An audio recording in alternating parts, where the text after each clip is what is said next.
بسم اللہ الرحمن الرحیم الحمدللہ رب العالمین والصلاة والسلام علی سید المرسلین وعلی آلہ وصحبہ اجمعین۔ آپ نے مسجد میں دیکھا ہوگا کہ بہت سارے لوگ السلام علیکم ورحمۃ اللہ، السلام علیکم ورحمۃ اللہ، امام صاحب جیسے سلام پھیرتے ہیں تو فرض نمازوں کے بعد پیشانی پر ہاتھ رکھنا اور اس کے بعد کچھ دعا پڑھتے ہیں۔ تو اس کی حقیقت کیا ہے؟ کیا یہ عمل سنت سے ثابت ہے؟ تو دلیل کی روشنی میں ہمیں تشفی بخش جواب دیجئے۔ تو ایک سوال آیا ہے ساتھی کا، تو آئیے اس کا جواب ہم بتاتے ہیں کہ یہ نماز کے بعد، فرض نماز کے بعد امام صاحب جب سلام پھیرتے ہیں تو کچھ لوگوں کو آپ نے دیکھا ہوگا کہ پیشانی پر ہاتھ رکھ کر کچھ پڑھتے ہیں۔ یہ عمل، اس کا جواب کیا ہے؟ یہ عمل بدعت ہے۔ پہلی بات ہے کہ فیصلہ کن، یہ عمل بدعت ہے۔ اگر بغرض ثواب سنت سمجھ کر کیا جائے تو اس لیے کہ احادیث نبویہ میں اس کا کوئی صحیح دلیل ثبوت موجود نہیں۔ البتہ اگر دوران صلاۃ سجدے میں پیشانی پر کوئی گرد و غبار لگ گیا ہو یا گرمی کی وجہ سے پسینہ آ گیا ہو اور خشوع اور خضوع کی وجہ سے بحالت نماز صاف نہ کر سکا ہو تو پھر سلام کے بعد پیشانی پر ہاتھ رکھ کر ہٹانے اور صاف کرنے میں کوئی حرج نہیں ہے۔ یعنی جیسے کسی نے پیشانی کو صاف کیا تو لوگوں نے سمجھا کہ شاید یہ مولانا صاحب دعا پڑھ رہے ہیں، اس لیے دعا پڑھنے لگے۔ امام بیہقی نے اپنی کتاب السنن جلد نمبر 2 میں ایک باب قائم کیا ہے، باب لا یمسح وجہہ من التراب فی الصلاۃ حتی یسلم۔ یعنی کوئی شخص بحالت نماز اپنے چہرے سے مٹی کا گرد و غبار زائل نہیں کرے گا، صاف نہیں کرے گا یہاں تک کہ سلام پھیر لے۔ اور اس کے تحت ابو سعید خدری رضی اللہ تعالیٰ عنہ کی حدیث نقل کی ہے، جسے امام بخاری نے اپنی جامع صحیح میں روایت کیا ہے۔ حدیث لمبی ہے، محل استشہاد عبارت کا مفہوم یہ ہے کہ ابو سعید خدری رضی اللہ تعالیٰ عنہ بیان کرتے ہیں کہ ایک رات نماز کے وقت بارش ہونے لگی، نبی کریم صلی اللہ علیہ وسلم نے ہمیں نماز پڑھائی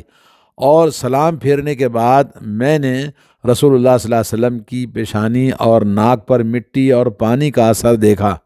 یعنی رسول اللہ صلی اللہ علیہ وسلم نے بحالت نماز اپنے چہرے سے مٹی اور پانی کے اثر کو زائل نہیں کیا۔ امام بخاری رحمۃ اللہ علیہ نے حدیث نقل کرنے کے بعد فرمایا، کان الحمیدی یحتج، یعنی اس کا ترجمہ یہ ہے کہ ان کے استاد،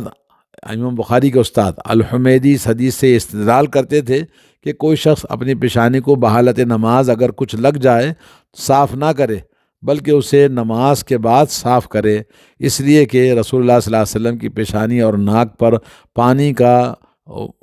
بارش کا اثر سلام پھیرنے کے بعد دیکھا گیا۔ صحیح بخاری جلد نمبر 1 اور حدیث نمبر 813۔ یہی روایت ہے بسند صحیح مسند احمد میں، مصنف عبد الرزاق میں، اور تمام اختصار کے ساتھ موجود ہے۔ بلکہ بعض ائمہ کرام اور اہل علم نے چند احادیث و آثار کی بنیاد پر سلام پھیرنے کے بعد بھی پیشانی پر لگے ہوئے سجدے کے جو گرد و غبار یا کوئی بھی اثرات ہیں تو فوراً مٹانے سے منع کیا ہے، ناپسند کیا ہے، کیونکہ وہ حالت نماز میں اللہ کی بارگاہ میں سجدہ کرنے سے جو گرد و غبار لگا ہے اس پر بعض لوگوں نے ناپسند کیا کہ نماز کے بعد بھی نہیں پہنچنا چاہیے۔ عبید بن عمیر رضی اللہ تعالیٰ عنہ فرماتے ہیں کہ جب تک نمازی کے چہرے پر سجدے کا اثر رہتا ہے فرشتے رحمت کی دعا کرتے رہتے ہیں۔ اس حدیث کو امام بیہقی نے اپنی کتاب السنن، امام سنن الکبریٰ میں، اور طبرانی نے اپنے معجم الکبیر میں روایت کیا ہے۔ اور اس حدیث کو امام بیہقی نے، جیسا کہ آپ نے دیکھا، اور ابن رجب رحمۃ اللہ علیہ نے فرمایا کہ اس حدیث کو امام بیہقی نے صحیح سند سے روایت کیا ہے، اور قاضی ابو یعلیٰ نے اپنی سند امام احمد کا ایک فعل روایت کیا کہ ایک مرتبہ نماز کے بعد امام احمد رحمۃ اللہ علیہ کی پیشانی سے سجدے میں لگے ہوئے نشان کو ایک شخص نے مٹا دیا، تو امام احمد غضبناک ہو گئے اور کہنے لگے، قطعت استغفار الملائکہ عنی، تو نے فرشتے کی دعائے استغفار جو میرے لیے تھی آپ نے اس کو کاٹ دیا۔ لیکن اس روایت کی سند میں ایک راوی مبہم ہے، اور امام نسائی نے اپنی کتاب السنن میں ایک باب نقل کیا ہے، باب ترک مسح الجبہۃ بعد التسلیم، جس میں فرمایا کہ سلام کے بعد پیشانی پر ہاتھ پھیرنے کو چھوڑ دینے کا بیان۔ اور اس کے تحت ابو سعید خدری رضی اللہ تعالیٰ عنہ کی حدیث نقل کی ہے جو ابھی آپ نے اس سے پہلے سنا، امام بخاری نے اس کو روایت کیا ہے۔ لا يمسح وجهه من التراب في الصلاة حتى يسلم کے تحت یہ باب میں امام بخاری نے اس کو روایت کیا ہے، اور اسی وجہ سے امام ابن رجب رحمہ اللہ نے فرمایا کہ وَكَرِهَا طَائِفَةٌ لِمَا فِيهِ مِنْ إِزَالَةِ أَثْرِ الْعِبَادَةِ كَمَا هُوَ كَرِهُ التَّنْشِيفَ مِنَ الْوُضُوءِ وَالسِّوَاكِ لِلصَّائِمِ۔ علماء کی ایک جماعت نے اسے ناپسند فرمایا کیونکہ اس فعل سے عبادت کا اثر مندمل ہو جاتا ہے، مٹ جاتا ہے، جس طرح بعض اہل علم نے وضو کے بعد اعضاء میں لگے ہوئے پانی کو پوچھنے اور روزے دار کے لیے کثرت سے مسواک کرنے کو ناپسند سمجھا ہے۔ یہ فتح الباری کی عبارت ہے، ابن رجب رحمۃ اللہ علیہ نے نقل کیا ہے۔ رہے وہ دلائل جن سے فرض نماز کے بعد سلام کے پھیرنے کے بعد پیشانی پر ہاتھ رکھنا جیسے عمل کو سنت سمجھ کر کرنے والے بڑے فخر سے استدلال کرتے ہیں، صد افسوس ہے ان پر۔ ان دلائل کے تمام احادیث اور روایت موضوع اور من گھڑت اور منکر روایات ہیں، انتہائی ضعیف ہیں، جن سے استدلال کسی بھی حالت میں جائز نہیں۔ اگر کوئی جان بوجھ کر موضوع منکر اور ضعیف احادیث پر عمل کرتا ہے جو دراصل نبی کریم صلی اللہ علیہ وسلم کی حدیث نہیں ہیں، تو پھر ان کا یہ عمل باطل اور مردود ہے، غیر مقبول ہوگا، جیسا کہ صحیح بخاری میں حضرت عائشہ رضی اللہ تعالیٰ عنہا سے مروی ہے، رسول اللہ صلی اللہ علیہ وسلم نے فرمایا من احدث فی امرنا ھذا ما لیس منہ فہو رد۔ جو شخص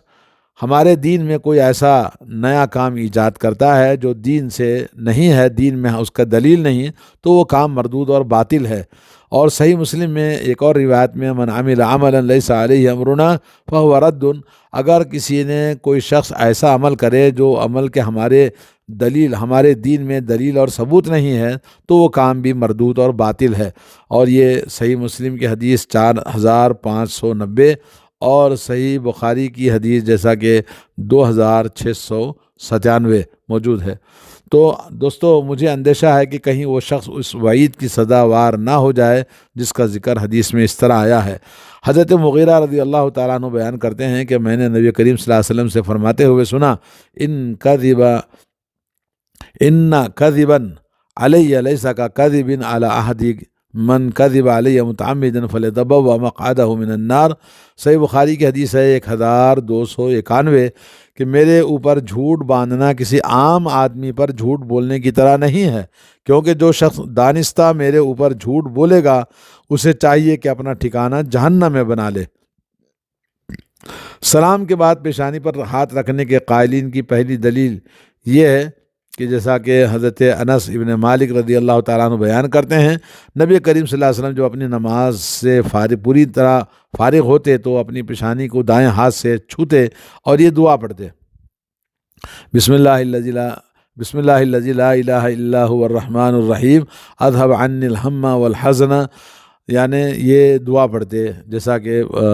اس حدیث کو امام طبرانی نے اور ابن سمعون نے الامالی میں اور ابو نعیم الحلیۃ الاولیاء میں مذکور ذکر کیا ہے۔ اور اس حدیث کے بارے میں جیسا کہ تمام ائمہ کرام میں بواسطہ سلام الطویل عن زید العما عن معاویہ بن قرہ عن انس بن مالک، یہ روایت کا سند ہے، اور اس روایت کی سند سلام الطویل اور زید العما دونوں کی شدید ضعف اور متروک ہونے کی وجہ سے ضعیف جداً محدثین نے کہا، یعنی انتہائی سخت ضعیف حدیث ہے۔ اور انشاءاللہ انہی دونوں کے بارے میں ائمہ جرح و تعدیل کے اقوال آپ سنیں گے تو اکثر لوگوں نے ان کو یعنی مجہول اور مختلف قسم کے اقوال ان کے بارے میں بتائے ہیں، اور یہ حدیث جیسا کہ انتہائی اتنی ضعیف ہے، اس کے راوی بھی اتنے کمزور اور اتنے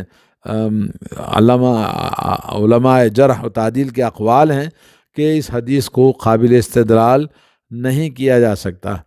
اور یہ حدیث یعنی قابل حجت نہیں ہو سکتی ہے۔ اور بلکہ یہ جو عام طور پر ہمارے یہاں لوگ خاص طور پر تبلیغی جماعت کے بھائی جو اس طرح سے عمل کر کے لوگوں کو ایسا دکھاتے ہیں گویا بہت بڑا عمل کر رہے ہیں، جبکہ نبی علیہ الصلوۃ والسلام کی سنت آپ کسی بھی حدیث کی کتاب اٹھا کے پڑھیں گے تو اس میں آپ کو ملے گا کہ رسول اللہ صلی اللہ علیہ وسلم نماز کے بعد استغفر اللہ استغفر اللہ استغفر اللہ 3 مرتبہ کہتے، اور نماز کے بعد کے جو اذکار ہیں وہ پڑھا کرتے تھے۔ کہیں بھی آپ کو نہیں ملے گا کہ رسول اللہ صلی اللہ علیہ وسلم نے ہاتھ پہ پیشانی کے اوپر ہاتھ رکھ کے کوئی دعا پڑھی ہو، لیکن یہ لوگ اپنے بزرگوں کی اور اپنے مذہب کی بات مانتے ہیں اور رسول اللہ صلی اللہ علیہ وسلم کی بات ماننے کے لیے، سمجھنے کے لیے تیار نہیں ہیں۔ اگر آپ ان سے کہیں گے تو وہ ناراض بھی ہو جائیں گے اور غصہ بھی ہو جائیں گے۔ تو اس طرح سے ہمارے یہاں کا معاشرہ ایسے ہی بنا ہوا ہے۔ تو ہمیں چاہیے کہ ہم اپنی زندگی میں رسول اللہ صلی اللہ علیہ وسلم کی صحیح سنتوں پر عمل کریں، تاکہ سنت کے مطابق جس کا عمل ہوگا وہ اللہ تعالیٰ کے پاس قبولیت کا درجہ رکھتا ہے۔ اور سب سے بڑی دلیل کہ کسی بھی چیز کو صحیح اور غلط ماننے کے لیے وہ حدیث، جیسا کہ ابھی آپ نے سنا کہ اللہ کے نبی صلی اللہ علیہ وسلم پر جھوٹ کہنا عام انسانوں کے جھوٹ کہنے کی طرح نہیں ہے، بلکہ اللہ کے نبی صلی اللہ علیہ وسلم کے پر جو بھی جھوٹ باندھے گا تو اس کا ٹھکانہ جہنم میں بنا لے، اللہ کے نبی نے فرمایا۔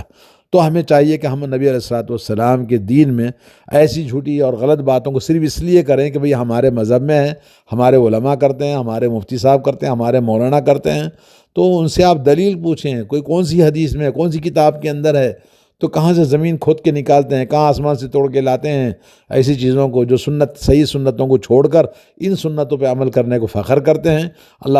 توفیق اور ہدایت دے، اللہ تعالیٰ ہمیں صحیح سنتوں پہ عمل کرنے کی توفیق عطا فرمائے۔ فرض نمازوں کے بعد اذکار پڑھنا چاہیے، ہاتھ اٹھا کے دعا مانگنا اور پیشانی پر ہاتھ رکھنا یہ سب بدعت ہے، اس کا کوئی ثبوت صحیح سنت سے ثابت نہیں۔ وصلی اللہ علیہ نبینا محمد وعلی آلہ وصحبہ اجمعین۔